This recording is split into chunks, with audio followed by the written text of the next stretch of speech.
The G-Wade Podcast with Deacon Dirty. What's up, y'all? It's your boy G-Wade. Hold it down. G-Wade Podcast, kicking it alongside with my man Deacon Dirty, and we got a special guest on this podcast, this Zoom podcast today. I'm going to let him give the official titles. You know what I'm saying? But today's show, today's podcast is all about love, self-love. You know what I'm saying? Byron Jamal is on the podcast. What's up, fam? Hey, G-Wade, how you doing today, brother? I can't complain, man. I appreciate you taking the time, man, to kick it with us, bro. Absolutely. Glad to be here, man. All right, now I'm gonna give this little intro, then we're gonna back it up. Let's go for it. All right, so you got your life coach, you got your success coach, you even got your football coach. But what is a love coach? Yes. Oh, that's a great question. A lot of people ask that all the time. Mm-hmm. Love coaching for me is the ability to really help people find love within and with others. So I actually say I help with spiritual connection, outwardly being with others and inwardly being with self. Okay, do me one favor. Repeat that again, because there was a breakup in that explanation. I got you. We got the tail end of it, but repeat that again. Oh, yeah, my pleasure. So I say that I help people find love upwardly, inwardly, and outwardly. So upwardly is with their spiritual connection, inwardly is with themselves, and outwardly is with other people in their relationship.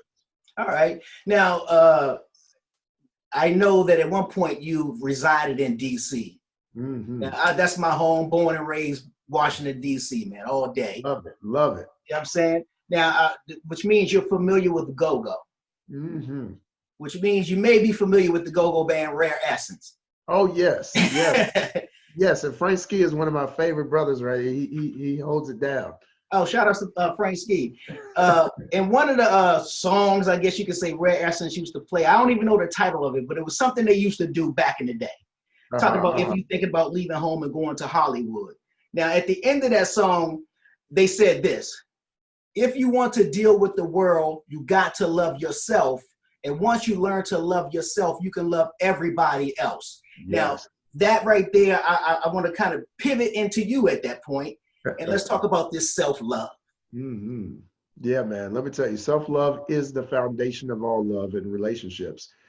In fact, I tell people that if you personally have, let's go to measuring if you're baking or something. If you have half a cup love that you love yourself with, then even if someone comes with one full cup of love, mm-hmm. You will not be able to appreciate it in its full totality because the other half will be flowing out. So a lot of times we end up in these kind of relationships, and we talk about self-love, but when you end up in these relationships, you say, this person's not doing enough for me. Right. It's often that you aren't to the level of self-love that you need to receive all that they're trying to offer. And so we end up calling people bad people who really were great people who we weren't good enough for them because we weren't good enough to ourselves. So then the saying is actually true. It's not you, it's me. Yeah, absolutely. And that is absolutely true, because Anas Nin says we see the world as it is, not as we are, not as it is. So you often see the world through your own lens. And if your lens is tainted by a lack of self-love, then you will end up seeing the world the same way.